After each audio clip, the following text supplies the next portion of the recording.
episode 590 of the podcast. This Week America, the Outdoor Sports Podcast. It is Monday, September 19th, 2022, people.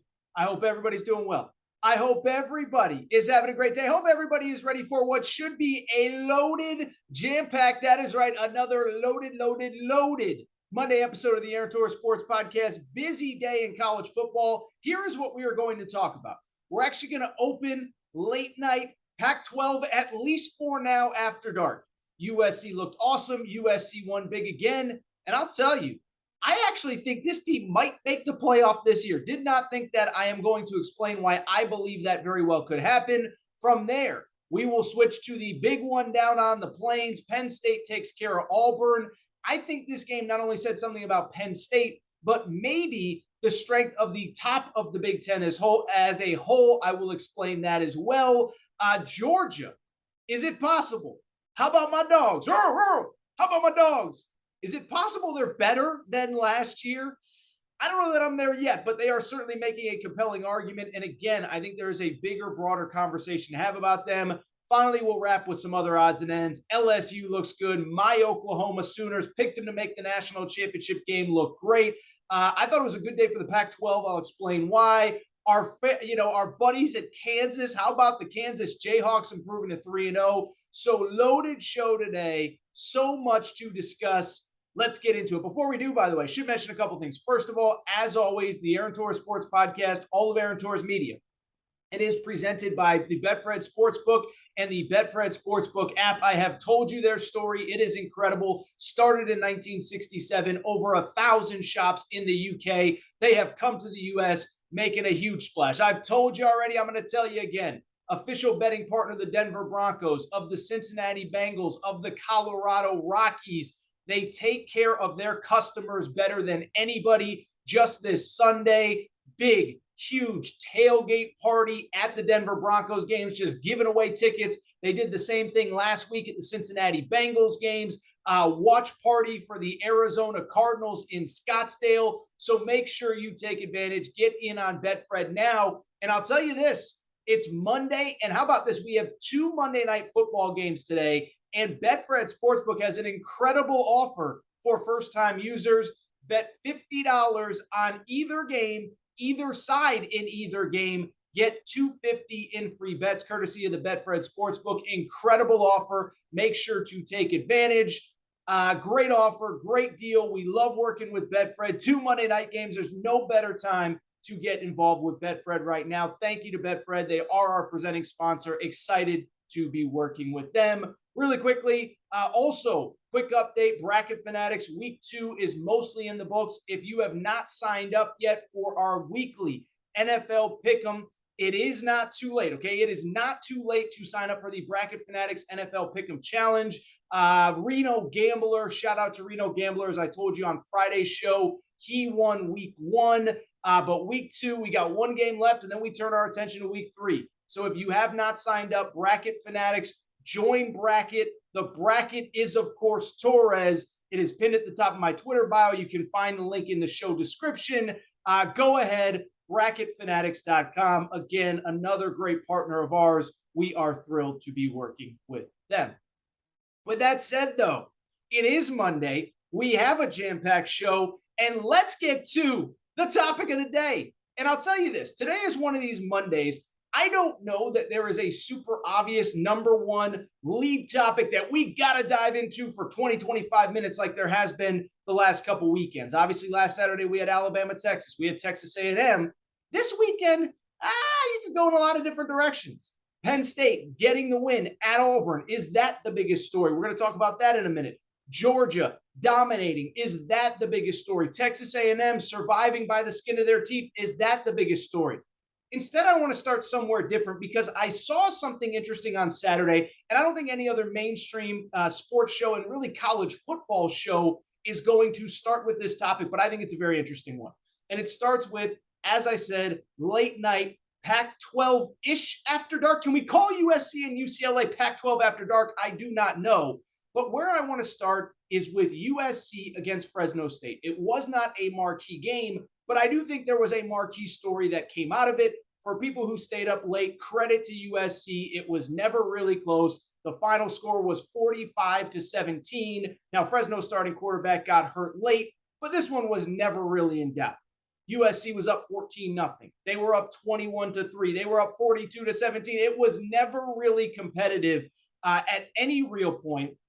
It is USC's third straight double-digit win to open the season. And what I would say is, and what the topic of the day, in my opinion, is this.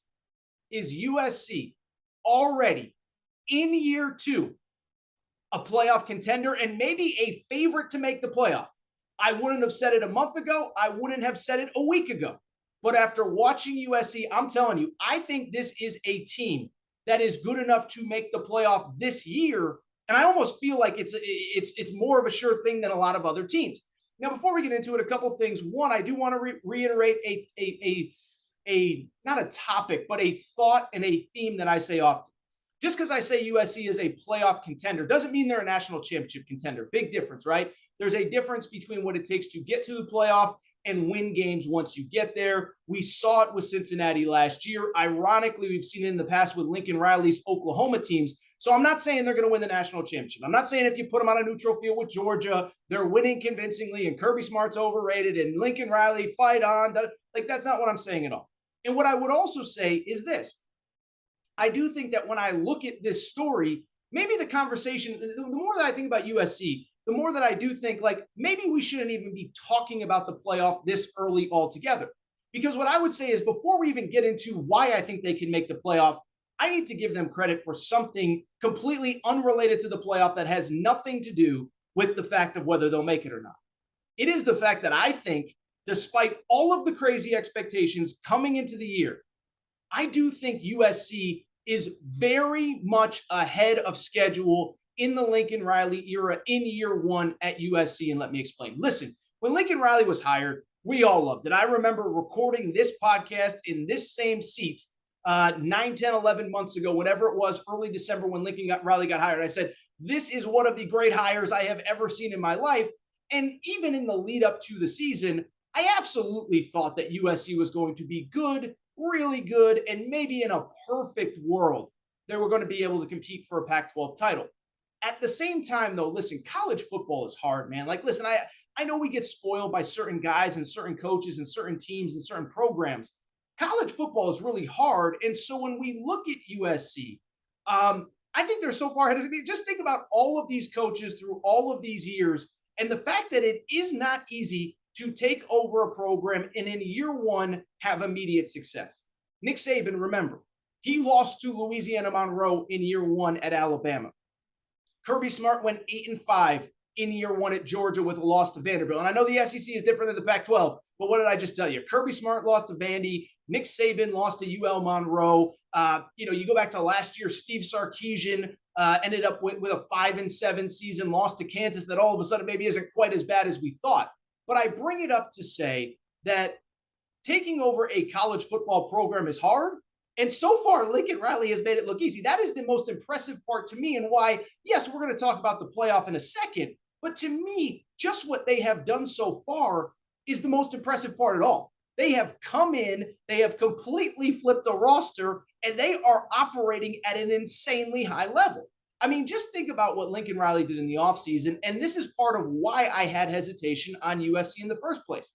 Remember, this was not an okay program that Lincoln Riley took over and they just wanted to be great. This wasn't an 8-4, 7-5 type program that had a bad year or two. This was a team that went 4-8 last year. They went 4-8, and some of those losses were really bad. 29-point loss to UCLA, a 14-point loss to Stanford that wasn't that close. They actually put up a bunch of points late to make it only 14 points, an 18-point loss to Oregon State. This team was really bad, and Lincoln Riley had major work to do when he got there. Overall, remember, this program took in 26 transfers this offseason from all across the country, low major, high major, group of 5, power 5, Oklahoma, Colorado, wherever. Also, eight high school recruits. So you do some simple math.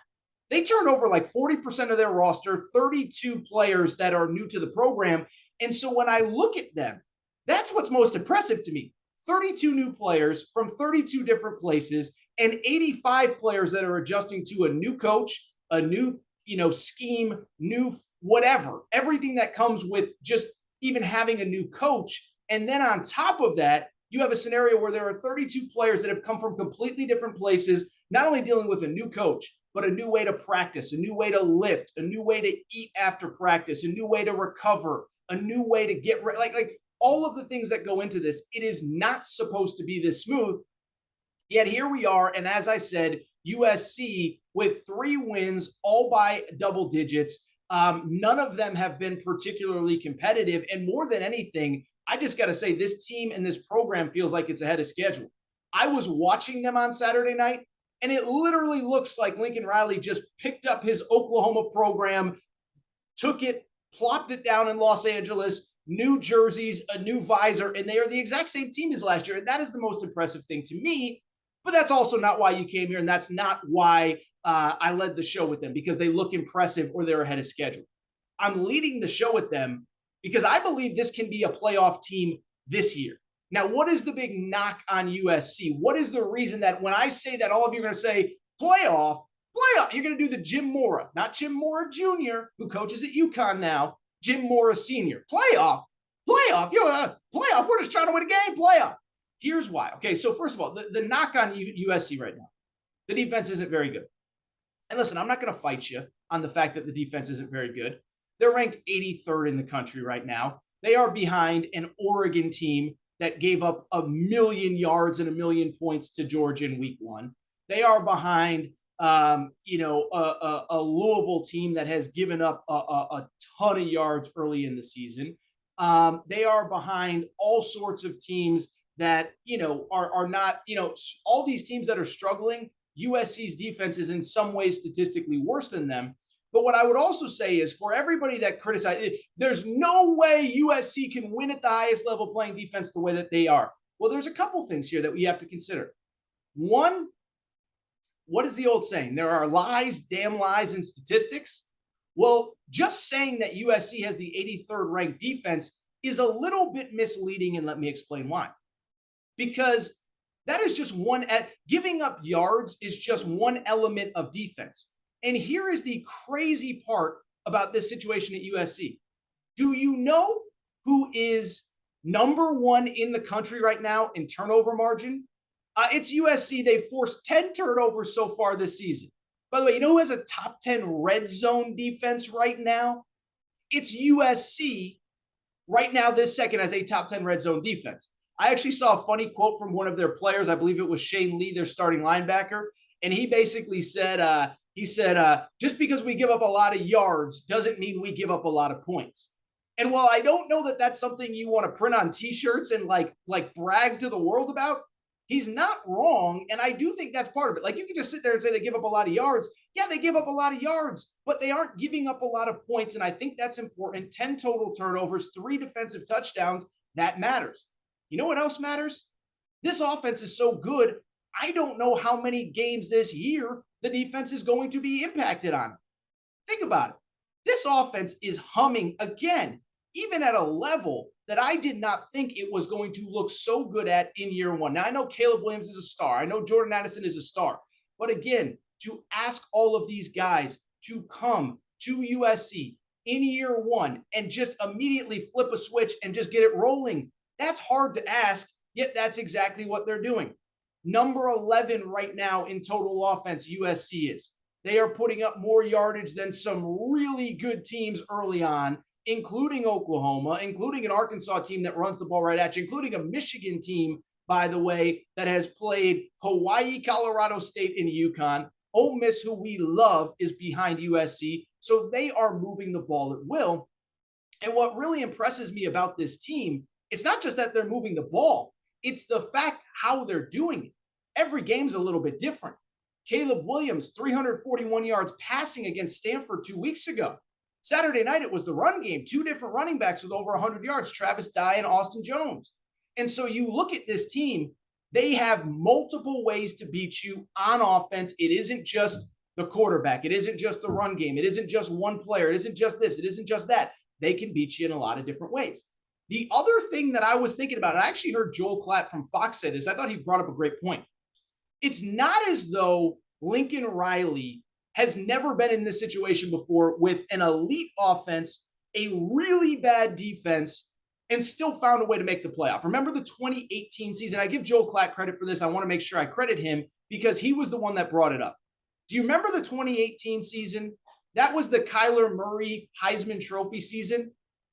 Kyler Murray won the Heisman Trophy because he had to put up 50 points every game because Oklahoma's defense was terrible, okay?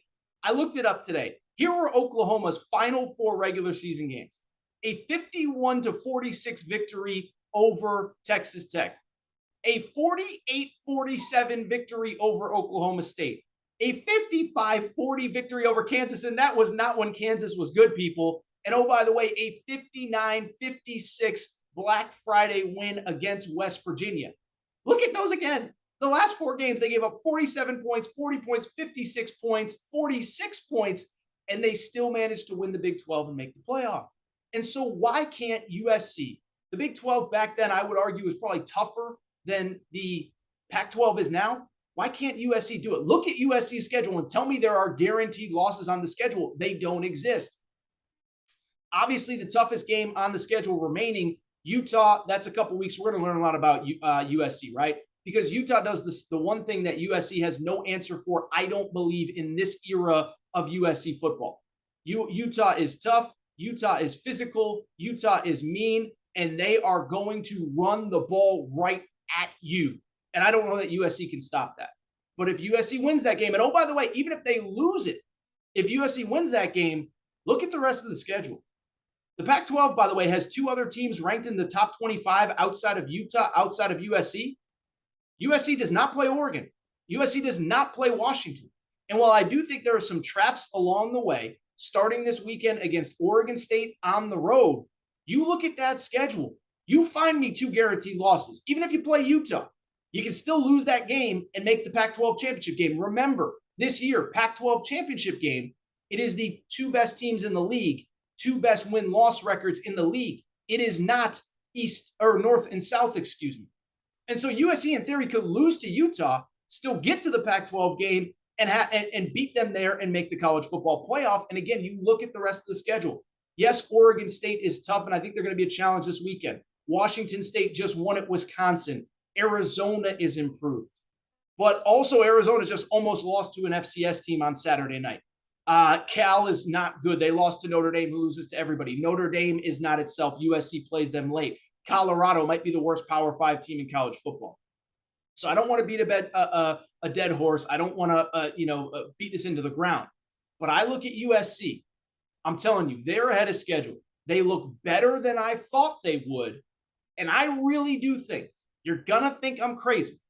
I really do think this is a team that can make the college football playoff in 2022. I cannot believe I'm saying it. I believe they can make the playoff. Now, once they get there, they might lose by 40 to Georgia. Make no mistake. Georgia might never throw a pass that entire game, just run the ball right at them. But can they make the playoff this year? I believe USC can. By the way, some late breaking news after I recorded the opening segment. Our old friend, our buddy, America's coach, Herm Edwards, is out at Arizona State. I'll tell you what, we will wrap the show on that one. You know I got some thoughts on that. Herm Edwards out at Arizona State. Not surprising. Maybe the only surprising thing is that it took so long to happen. We will discuss Herm Edwards to wrap the show. But where I want to go now is to what was, I don't know if it was the biggest game of the weekend. Texas A&M Miami might have been the biggest game. Oklahoma Nebraska, I guess in theory, could have been the biggest game. When neither Penn State nor Auburn were ranked coming into the weekend, I don't know that you can call it the biggest game, but I certainly think you could say it was the most interesting game, and I think the result had some big picture ramifications. Well, the game goes down on Saturday. I think we're all kind of expecting a close, kind of interesting game. As I said on Friday's show, what do we really know about either team? Instead, as a slight 3-point road underdog, Penn State just laid the butt whooping on Auburn. The final score, 41-12. And really the entire second half, it was essentially just a coronation for Penn State as they literally did whatever they wanted. And as I said, I do think there are some real big picture ramifications to this game in terms of what it means for Penn State, certainly what it means for Auburn, and I actually think what it means for the Big Ten in general, where I think the top of that league is looking awfully good right now. We're going to discuss it. But let's start with the game specifically on the Plains, Saturday afternoon, Auburn hosting Penn State. Remember, these two teams played last year. It was a very, very close game. This one, not nearly as much. And it wasn't just that Penn State beat Auburn. It is that they absolutely kicked the crap out of Auburn, okay? And so here's the thing, right? If I say anything nice about Penn State, everybody in the SEC is going to say, Auburn stinks. Auburn's terrible. They're the worst team in the West. They might be the 2-3 worst teams in the league. This win means nothing. No one else in the SEC would celebrate a win over Auburn. I get that. I get that this isn't Georgia. This ain't, 2012 Alabama here. But at the same time, I do think this game held significance for one specific reason. It's not just because Penn State won, and it's not even because of what the final score was, but it was because of how the game was played and how Penn State won it. Keep in mind, even Auburn, even at their absolute worst over the last year and a half under Brian Harsin, and there have been a lot of lows, make no mistake, even at their absolute worst, the one thing you could always count on for Brian Harsin, for his team, was physicality and toughness at the line of scrimmage. Last year, when it was all falling apart, when they lost whatever it was, 5 straight games to end the season, 4 straight regular season plus the bowl game, I believe is that number is correct. Even when it was all falling apart, they were really good along the line of scrimmage, specifically the defensive front. Last year, Auburn finished with a top 30 run defense. This year coming in, they had a top 15 run defense. And I know they only played Mercer. They only played San Jose State. But this has been a trend under Brian Harsin. You can criticize them for a lot of different stuff. They are usually really good along the line of scrimmage, right up until they played James Franklin's Nittany Lions on Saturday afternoon, okay? Penn State, as I said, was dominant at the line of scrimmage. They finished the game 245 yards of total offense, or 245, take that back, 245 yards of rushing offense. 245 yards of rushing offense, 6.3 yards per carry allowed by an Auburn team coming in that was a top 15 run defense.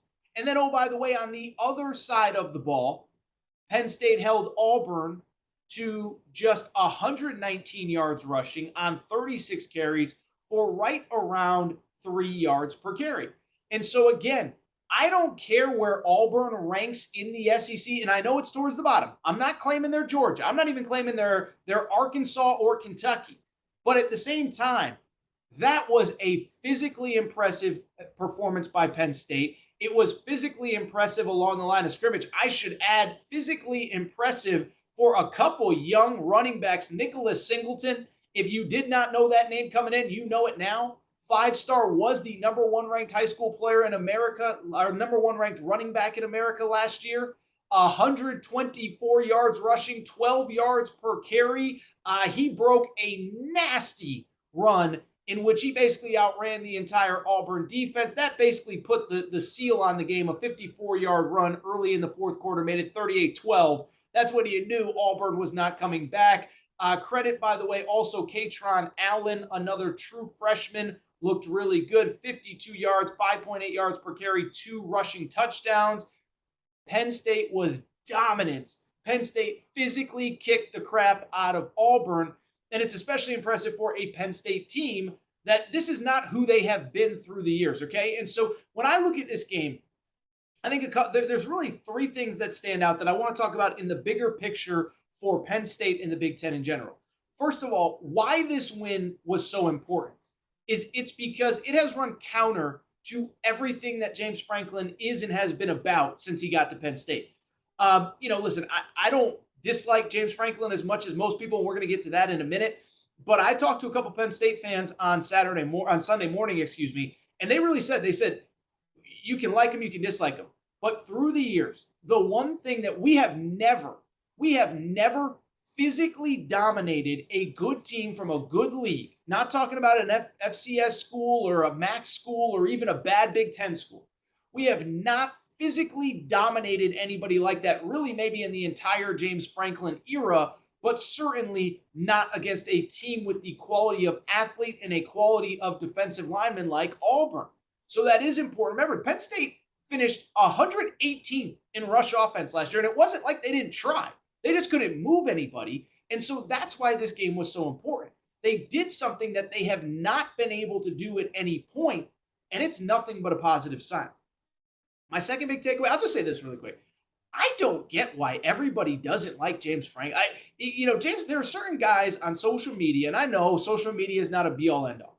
Jim Harbaugh, Brian Kelly, James Frank, it doesn't matter what they do. It's just constant criticism, never good enough. Here's James Franklin's resume coming out of Saturday, okay? James Franklin, first of all, won 9 games in back-to-back seasons at Vanderbilt, okay? I haven't looked it up. I don't think Vanderbilt's won 9 games basically probably since he's left. Certainly they have, I know that. But the last 3, 4, 5 years, they are terrible. Finally starting to turn things around under the new head coach, Clark Leah. He won 9 games in back-to-back years against at Vanderbilt. Then he comes to Penn State. It was a struggle, no doubt. But by year 3, he wins the Big Ten. And overall, he has 4 9-win seasons, 3 11-win seasons at Penn State. Now, I get that he's never made a playoff. I get that he hasn't won those big, huge games. But what do we say about Brian Kelly all the time? You think Notre Dame doesn't miss a coach that just always takes care of the teams that he's supposed to take care of? And James Franklin basically does that. Again, 4 9-win seasons, 3 11-win seasons at Penn State. I don't think people realize that. Won a Big Ten title. I know the last year or two, whatever. One was a COVID year. Last year, they were 5-0 and in the top 5 when their starting quarterback, Sean Clifford, went down. So don't tell me they were terrible last year. I don't care what the win-loss record says. If you're in the top 5 and you're 5-0 and you lose your starting quarterback and he's never the same after, that is going to have an impact on you. This year, they go into Auburn and dominate Auburn. So I never understood the James Franklin stuff. Happy for him that he got that moment in time to really celebrate the win. We'll see what it means for the rest of the season. Finally, and I think this is the interesting part, I do have to ask this question. I do have to ask this because I do still think at the end of the day, I still think Penn State is probably the 3rd best team in the Big Ten. That's not a criticism of Penn State. It's not they stink. But I look at everybody else in the Big Ten. Ohio State put up 77 points on Saturday. That offense is really clicking. The defense looks much better under Jim Knowles. Not a criticism, just a reality. Michigan, I know that they haven't played anybody yet, but you know my stance on beating the crap out of teams you're supposed to. Michigan has put up 50-plus points and with 40-plus point wins in their first 3 games against Colorado State, Hawaii, and UConn. And I don't care who the competition is. When you put up 50 points, you win by 35-40 in every game in 3 straight games. Don't tell me it means nothing. Don't tell me it means nothing when App State beats Texas A&M, when Marshall beats Notre Dame, when all these teams are losing or playing close competitive games against that, these group of 5 or FCS teams. Don't tell me it means nothing when Michigan's kicking the crap out of people. So now if Penn State is your 3rd team, is this the strongest that the top of the Big Ten has been in a while? And I'll take it a step further. Is it stronger than the top of the SEC? And when I say that, we have a lot of SEC fans that listen to this show, and you're going to say, oh my God, Torres, you don't know what you're talking about. Just hear me out, okay? Because here's my question. If Penn State is the 3rd best team, and maybe they're not, maybe they're the best team and we don't know it yet, they're going to win the Big Ten, they're going to play Georgia for a national championship. But if they're the 3rd best team and they just physically kick the crap out of Auburn at Auburn, could the 3rd best team in the SEC do that? I don't think so. Now, the 1st best team could. That's Georgia. We're going to talk about them next. They might be better than they were last year, which is scary. Alabama, not totally sold they could physically kick the crap out of them, but let's give Alabama the benefit of the doubt because they have the greatest coach in the history of the sport, that they could dominate Auburn the way that Penn State did, although they did play at Auburn last year and can't. Who's the 3rd best team in the SEC? And could they go to Jordan Hare and do what Penn State did on Saturday? I don't think they could. Think about the 4. Like, who do we think is the number 3 team in the SEC right now? I'd probably say it's maybe Arkansas, maybe Ole Miss, maybe Kentucky, maybe Tennessee. Well, Arkansas, outside of the fact they almost lost to Bobby Petrino on Saturday in Missouri State, Arkansas lost to this Auburn team last year at home. So don't tell me they can go on the road to Auburn and physically kick the crap out of them like Penn State did. Maybe they will by the end of the year. But right now, I can't say that for sure. Not after what I just saw against Missouri State. How about Ole Miss? Ole Miss lost to Auburn too last year. Ole Miss might be able to score points on them. Ole Miss lost at Auburn. As a matter of fact, that was Auburn's last win of the season. It came on Halloween weekend, which is why Brian Harsin finds himself in this situation to begin with. Tennessee? Tennessee could probably put up points, but they physically dominate Auburn the way that Penn State did. I don't know. They just played kind of a tough Midwest team on the road 2 weeks ago in Pitt. They got the win, but it wasn't pretty. They didn't dominate the line of scrimmage against Pitt, and Pitt is a poor man's Penn State. I'm sorry to say it, but it's the truth. Pitt fans, if Pitt fans even exist, I don't know if they do. Kentucky? Kentucky's good. Kentucky's physical. I don't know if they can put up 41 points, though. Put up 31 against Youngstown State at home on Saturday. Put up, 35 against Miami of Ohio at home to open the season. And so I'm just sitting here saying, I'm looking at the top of the Big Ten right now, and I am saying if your best three is as good as I think Ohio State, Michigan, and Penn State are, whew, it's going to be a fun year in the Big Ten. And I'll tell you this, I'm fascinated to see when all these good teams start to play each other. Ohio State actually plays Wisconsin this coming weekend, which should be interesting. You talk about physicality. We're going to learn something about Ohio State one way or the other. Michigan and Penn State play in the middle of the season. I think it's October 15th is the date. That's going to be a big day because Utah plays USC, as I just told you. And then, of course, Ohio State, Penn State will be later in the year, and Ohio State, Michigan is coming up as well. Really quickly, I'm going to look up the Ohio State-Penn State game. Let's do that really quick. Ohio State will play Penn State October 29th. So you talk about a big 3-week stretch for Penn State. How about this for a 3-week stretch where we find out a lot about Penn State? They play Michigan on the 15th, Minnesota, which is a physically impressive team, and then they play Ohio State as well. But credit to Penn State, they're really good. And I'll tell you, I think you can make an argument. The top three this year in the Big Ten. Now, you get beyond the top three. We start talking about number 4. I'll probably take Kentucky or Arkansas or Ole Miss or Tennessee, depending on who you think is number 4, over anybody in the Big Ten. Probably take them over Michigan State. Probably take them over Minnesota, which has looked okay. Certainly take them over Iowa, Wisconsin, whoever. But the top 3, it might be the Big Ten. As far as Auburn, I'll tell you what. You got to tune into Tuesday's Aaron Torres pod. I actually have a thought on Auburn. I'll tell you this. Brian Harsin, I like to give everybody the benefit of the doubt. I didn't like the way that the boosters and everybody treated him last year. I think this was probably a pretty good indication that he's not the guy. I said it on Friday's show. I said, if you can't win this game, it makes it hard to really kind of believe that you're going to win the games that you have to the rest of the year. I think LSU probably looks a little bit better than most of us thought they would. LSU looked really good on Saturday night. And I think, that was a game 2 weeks from now that I thought Auburn could get. I don't know if I feel that way anymore. You play Mississippi State on the road. Don't think you can get that one. You're not going to, if you can't out-physical Penn State, you can't out-physical Arkansas. You play that one a few weeks from now. Texas A&M, who knows? And, of course, Alabama to close the season. Listen, I don't root for anybody to lose their job. But that was one, if you're Brian Harsin, you had to have. And unless Penn State is way better than we thought they were, I think Brian Harsin is definitely in some trouble. Let's continue the college football conversation. Last kind of full segment. And then we'll kind of wrap the show with some odds and ends. I do want to talk about Arizona State. I do want to talk about some of the other things that happened across college football on Saturday.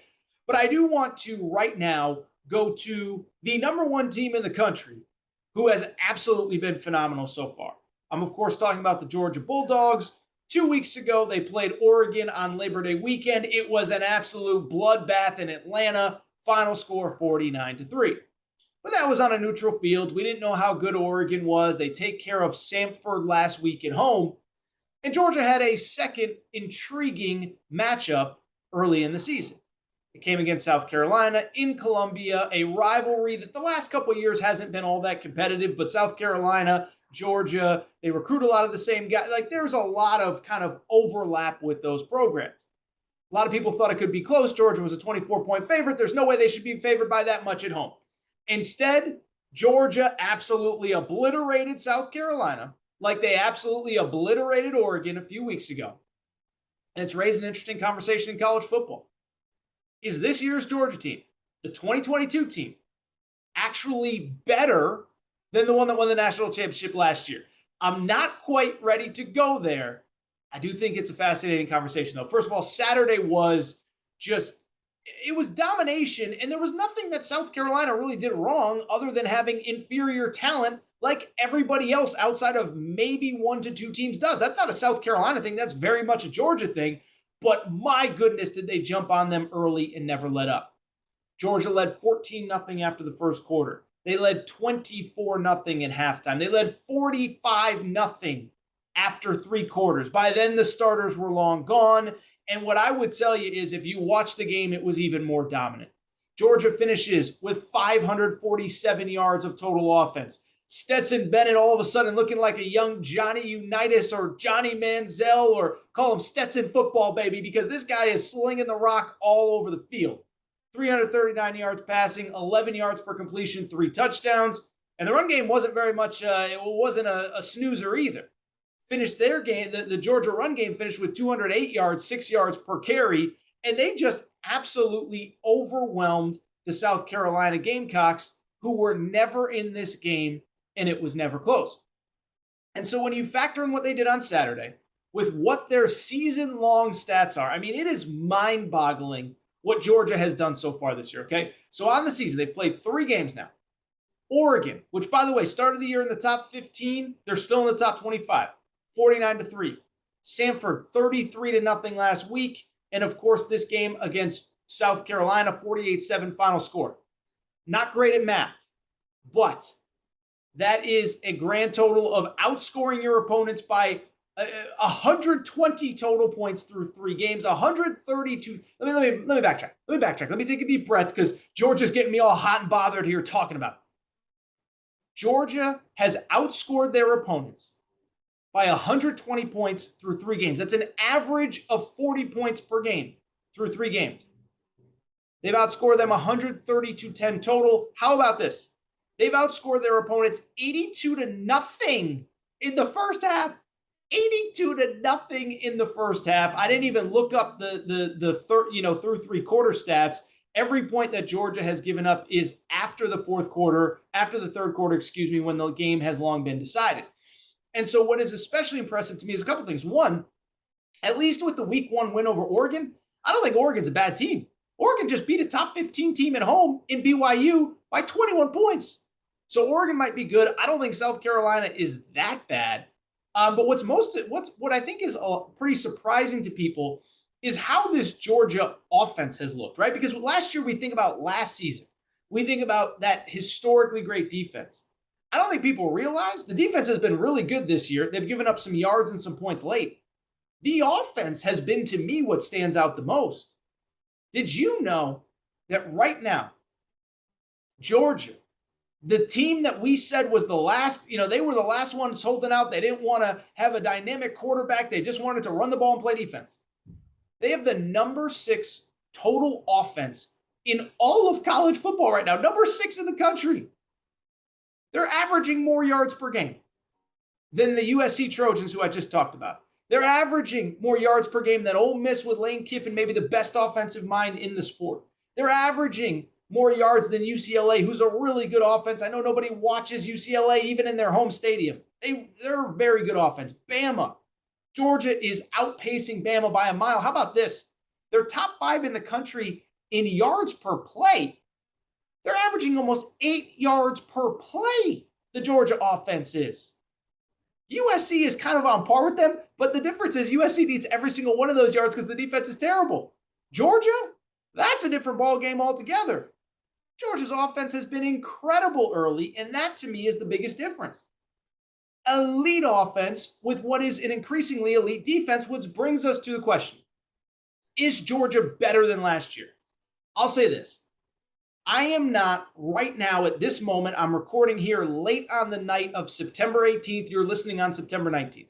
I am not quite ready to go there yet, but I don't think it's inconceivable. What I will say, we'll get that answer eventually. What I will say, I do think there is a different aura around this Georgia team. And while I don't know if they're better or worse than last year, I do think they're playing with a confidence and a swagger that I have never seen from Georgia before. And if you know Georgia's history, it makes sense. And listen, we're going to have a lot of Georgia fans listen to this. This isn't to belittle or whatever happened. But if we've all watched Georgia through the years, we all know what they've been about.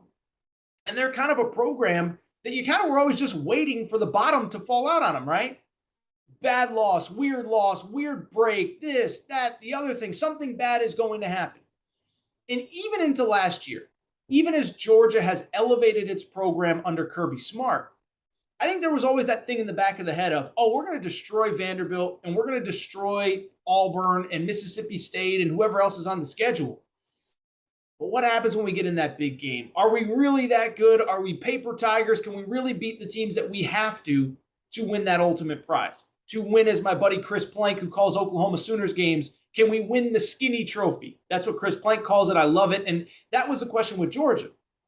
And if you looked at Georgia, even last year, even in the midst of that dominant season, I think they played and I don't think they had that confidence of, oh, we can win every game on our schedule and it doesn't matter who you put in front of us. We're going to destroy them and embarrass them. Go back to last year. Remember, Stetson Bennett last year, they didn't call plays like this for him. They were afraid Stetson Bennett was going to do something crazy and lose a game for him. Now they're letting him throw the ball all over the field. We're calling him Stetson football, baby. He's like Johnny Football.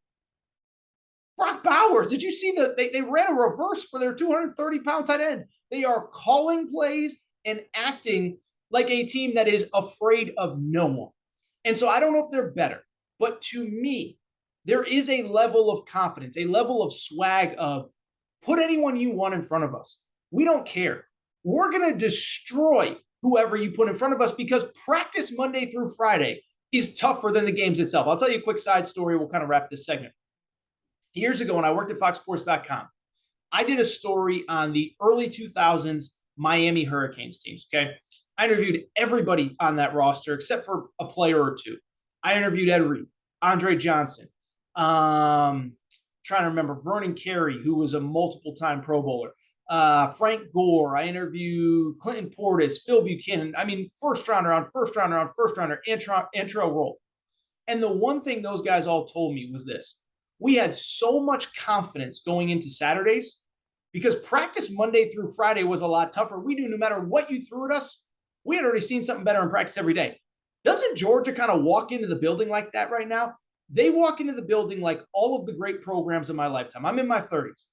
I've seen really 4 great programs over an extended period of time. The early 2000s Miami Hurricanes, the mid-2000s USC Trojans, Alabama of the Nick Saban era, and now I think Georgia's about to be on that level if they're not already, where they just walk into the building and they don't even, it's not even a question of if they're going to win. Their only goal is to absolutely destroy you and embarrass you. And that to me is the highest level of football that you can achieve. So are they better than last year? I don't know. I'm not saying they aren't. I just don't know. But you look at the schedule. They don't play Alabama in the regular season. They don't play Ole Miss. They don't play, LSU isn't even very good this year. They don't play A&M, who isn't very good. Tell me who's going to get in the way of this freight train right now. I like Tennessee a lot, but they get Tennessee at home. Maybe Kentucky on the road, maybe Mississippi State on the road challenge them. But this Georgia team is great. I am not ready to say they are better, but boy, oh boy, are they really freaking good. And I do want to wrap. I'll tell you, there were a couple little things, across college football, maybe a little bit of Kansas here, a little bit of Oklahoma there, that I did want to get to wrap the show. But then, as I was recording, mid-show, we had ourselves a coaching carousel update, a firing, if you will. It came in the beautiful, and it is indeed a beautiful city of Tempe, Arizona, where after 4.5 years, Herm Edwards was given the door. That is right, Herm Edwards, America's coach. You play to win the game. Well, Herm Edwards did not win enough games. He is out at Arizona State. First of all, what I would just say in general about this, the most surprising thing about the Herm Edwards hiring, firing, whatever. First of all, I don't think anybody liked this hire when it happened. It was weird. It was strange. He had this weird thing about, I'm not even going to be a coach. I'm going to be a delegator. It was bizarre from the beginning. It is worth noting, by the way, I don't think a lot of people know this. You know who was Arizona State's offensive coordinator when the last coach was fired who really wanted the job? Billy Napier, the head coach of Florida right now. Like he was begging for that job, and they were like, no, we're going to go bring in Herm Edwards.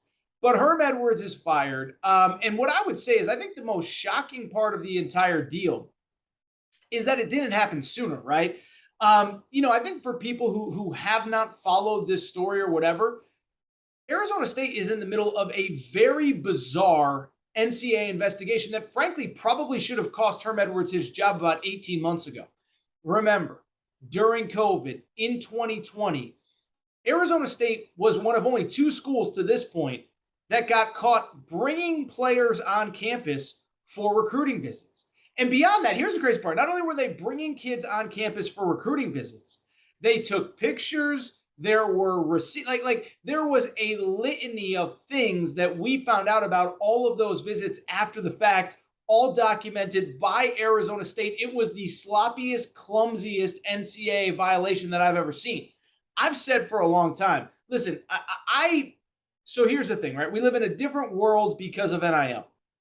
But I've said for a long time, I'm not pro breaking the old rules. Like when you couldn't pay players, I was never pro paying players because I just think it's a violation of rules. You shouldn't do it.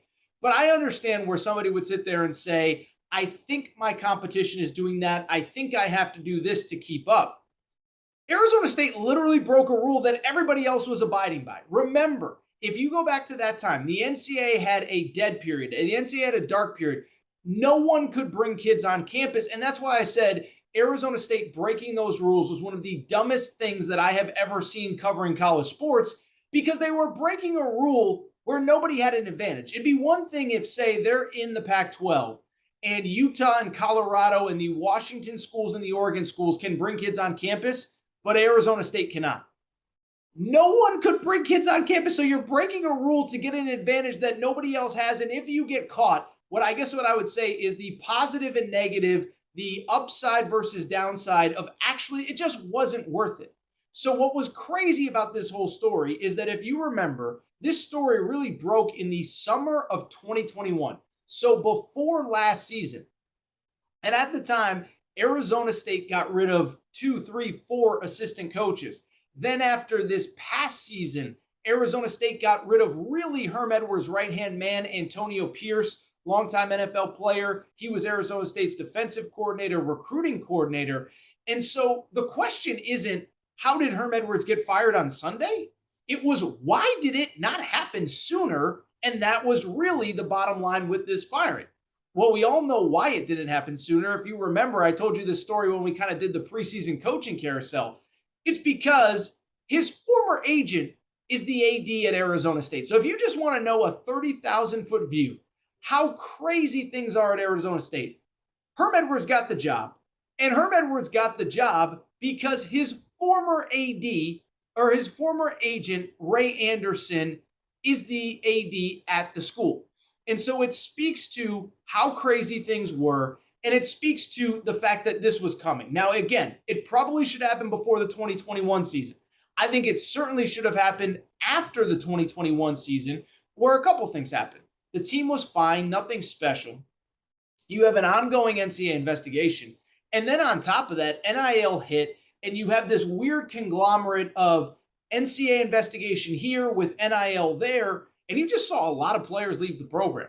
Jaden Daniels, who looks really good as the LSU quarterback right now, where'd he come from? Arizona State. Ricky Pearsall, wide receiver at Florida, came from Arizona State. Eric Gentry, linebacker at USC, came from Arizona State. There's a defensive lineman at Louisville, came from Arizona State. So 2021, not a season you want. You got rid of all your assistant coaches. You lost a ton of players to the transfer portal, and you decided to bring back Herm Edwards. But finally, it was Saturday night when he said enough is enough.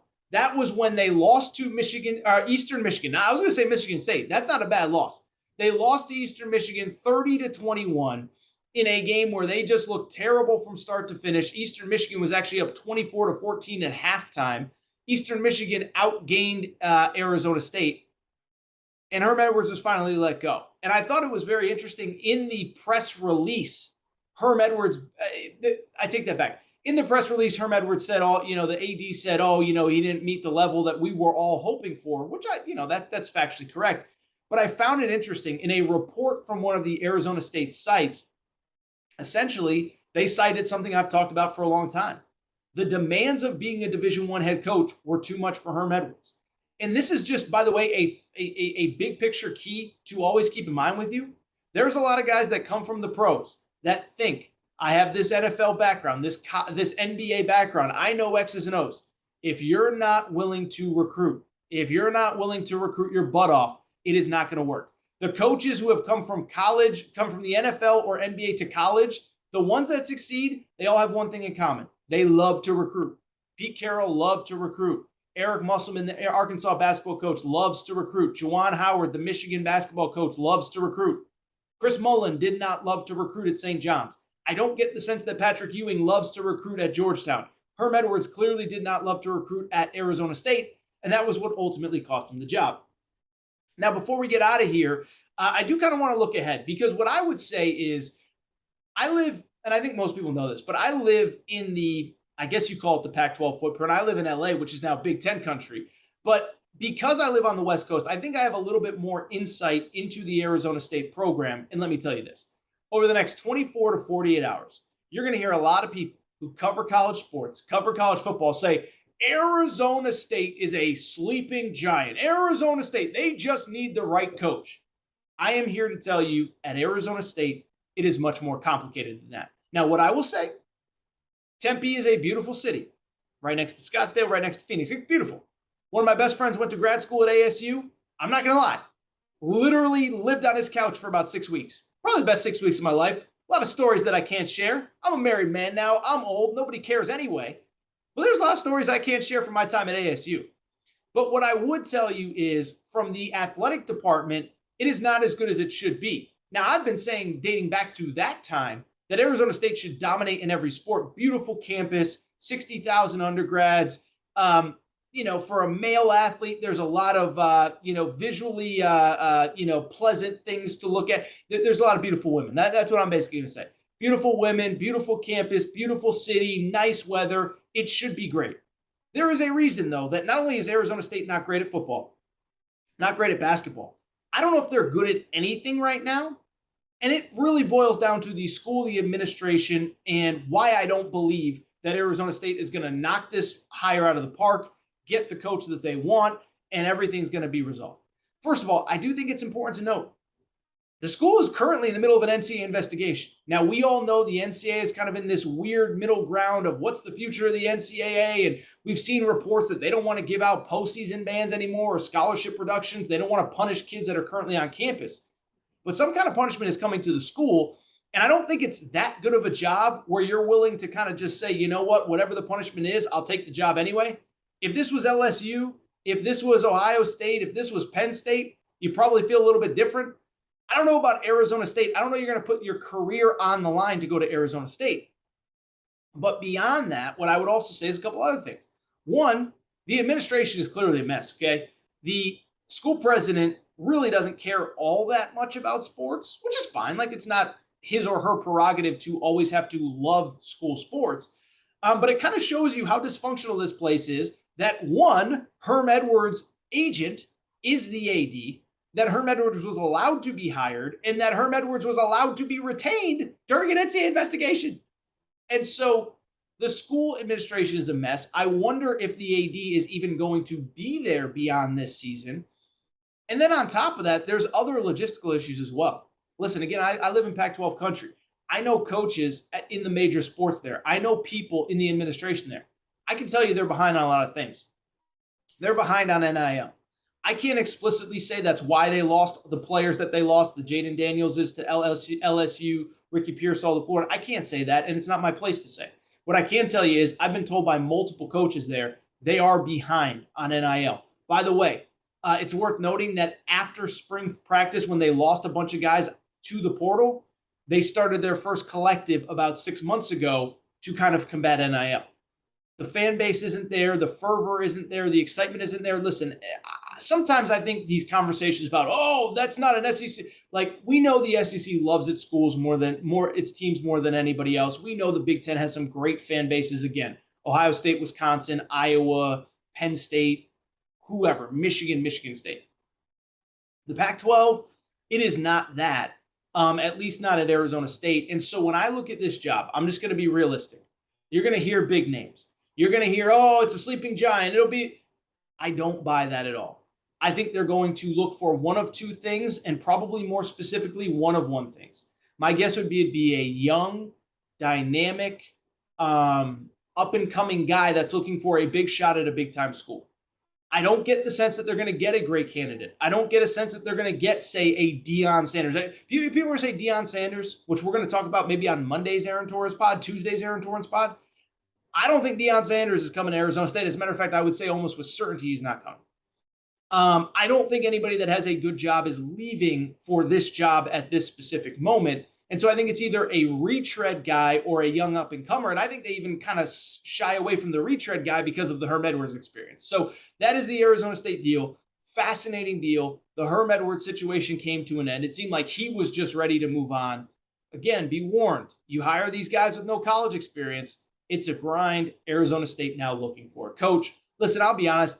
I think that's really about it for today's Aaron Torres Sports Podcast. I'm not going to really go through too much more. We're over an hour at this point. You got enough of Torres for one day. We will be back on Tuesday.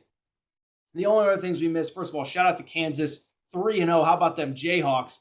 And then on top of that, Oklahoma, my Sooners, destroying Nebraska. But you know what? That's enough for today's show. I think it is time for me to get out of here. Before we do, I want to make sure everybody's subscribed to the Aaron Torres Sports Podcast, Apple, Spotify, Amazon Music, Google Music, wherever you listen to podcasts, make sure you're subscribed. Also, make sure to subscribe to the YouTube page. New episodes going up every morning, 9 a.m. Eastern time. We will, new episodes every Monday through Friday. What else? Thank you to our partners, Betfred Sports, the Betfred Sportsbook. Bet 50 on either of the Monday night games tonight. Get 250 in free bets courtesy of Betfred. And, of course, bracketfanatics.com. Join the Aaron Torres Pod NFL Pick'em. That is all for today's show. I'm going to get out of here. I'll be back on Tuesday. I think I have some pretty interesting stuff to talk about and potentially a huge guest. We have one really big guest coming this week. It's been a while since we've had a guest. I'll explain who that is when it's time. But for now, it is time for me to get out of here. Shout out to Torrent Craig. Shout out to Rachel, who hates my voice. Shout out to JJ Redick, UF head. I'll be back on Tuesday. New episode of the Aaron Torres Sports